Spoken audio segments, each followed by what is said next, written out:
নমস্কার বন্ধুরা, আজকে আমি দেখাতে চলেছি নিরামিষ আলুর দম। তার জন্য কিন্তু আমি 5টা আলুকে খুব ভালোভাবে কেটে ধুয়ে নিয়েছি।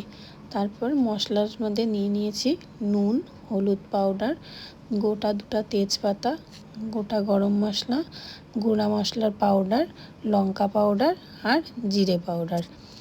আমি কিন্তু মশলাগুলোকে সব একসাথে এখানে নিয়ে নিয়েছি। আর নিয়ে নিয়েছি একটা কাজু আর চারমগজ। সাথে কিন্তু আছে টক দই অল্প করে, আর নিয়ে নিয়েছি একটা বড় সাইজের টমেটোকে কুচি করে। চলুন এবার তাহলে রান্নাটা করা যাক। আমি কিন্তু গ্যাসের মধ্যে কড়াইটা বসিয়ে দিয়েছি আর দিয়ে দিয়েছি অল্প পরিমাণ জল। এবার এই জলের মধ্যে আমি কেটে রাখা আলুগুলোকে দিয়ে দিচ্ছি সেদ্ধ করার জন্য।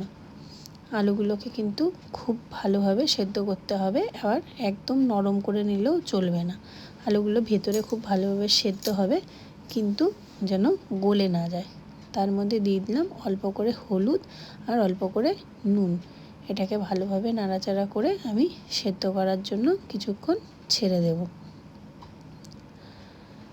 আলুটা সেদ্ধ হতে হতে আমি এদিকে মশলাগুলো করে নিই। প্রথমেই কিন্তু আমি চারমগজ আর কাজুটাকে বেটে নিলাম।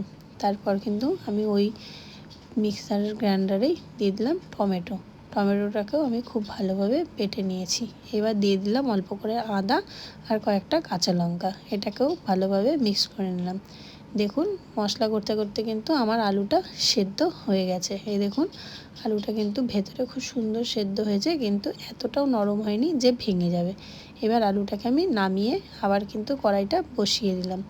কড়াইয়ের মধ্যে দিয়ে দিলাম তেলটা আমি একবারে দিয়ে দিচ্ছি যত পরিমাণ লাগবে বলে মনে হচ্ছে। তেলটাকে গরম হওয়ার জন্য আমি কিছুক্ষণ ছেড়ে দিলাম।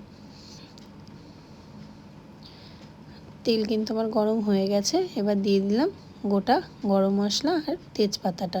তারপর দিয়ে দিচ্ছি সেদ্ধ করা আলুগুলো দিয়ে এর মধ্যে কিন্তু দিয়ে দেব অল্প করে নুন আর হলুদ দিয়ে আলুটাকে খুব ভালোভাবে আমি এবার ভেজে নেব লাল লাল করে। আপনারা তো অনেকেই আলুদম নানানভাবে খেয়ে দেখেন। নিরামিষের দিনে একবার এইভাবে আলুদম খেয়ে দেখবেন। রুটি বলুন, লুচি বলুন বা পরোটার সাথে ভাত, যে কোনো কিছুর সাথে এভাবে আলুদম খেয়ে দেখবেন, সত্যিই কিন্তু খুব ভালো লাগবে। আর আপনারাও কীভাবে করেন আমাকে কিন্তু অবশ্যই জানাবেন। আমার আলুটা কিন্তু ভাজা হয়ে গেছে।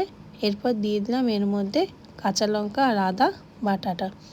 এটা দিয়ে আমি খুব ভালোভাবে নাড়াচাড়া করে ভেজে নিচ্ছি। মশলার গন্ধটা কিন্তু আদার চলে গেলে আমি দিয়ে দিচ্ছি এর মধ্যে রেডি করে রাখা গুঁড়ো মশলাগুলো। এবার মশলা দিয়ে এটাকে আমি খুব ভালোভাবে নাড়াচাড়া করে কষিয়ে নেব।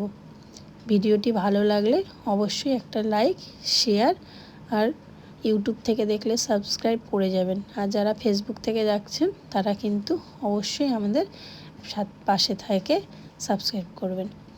এবার কিন্তু জল দিয়ে এই মশলাটাকে খুব ভালোভাবে কষিয়ে নিচ্ছি। আমার মশলা প্রায় কষানো হয়ে গেছে। এবার আমি দিয়ে দিচ্ছি বেটে রাখা টমেটো বাটা দিয়ে এটাকে কিন্তু আবার খুব ভালোভাবে 5 মিনিট কষাতে হবে।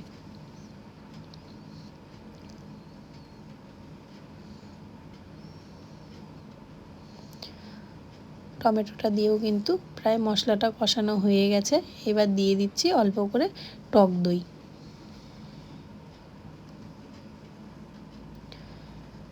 টক দইটাকে কিন্তু আমি খুব ভালোভাবে ফেটিয়ে নিয়েছিলাম। এবার এই দইটা দিয়ে আমি 2-4 মিনিট আবার ভালোভাবে নাড়াচাড়া করে নেব। এর মধ্যে কিন্তু অল্প পরিমাণ জল দিয়ে আমি এটাকে খুব ভালোভাবে করে কষিয়ে নেব 2-4 মিনিট।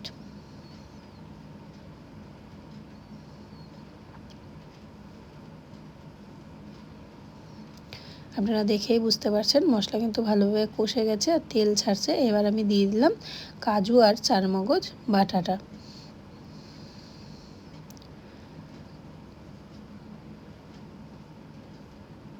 কাজু চারমগজ বাটা দিয়ে এটাকে খুব ভালোভাবে নাড়াচাড়া করে নিচ্ছি। এবার কিন্তু ওই চারমগজের বাটিতেই জল দিয়ে 1 বাটি জল আমি এর মধ্যে দিয়ে দেব। এবার এটাকে আমি খুব ভালোভাবে 2-3 মিনিট কষিয়ে নেব।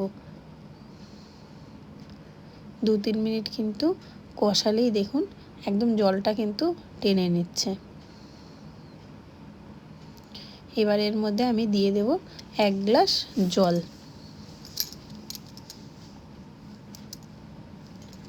তো ভিডিওটি কেমন লাগলো আমাকে কিন্তু কমেন্টস বক্সে অবশ্যই জানাবেন।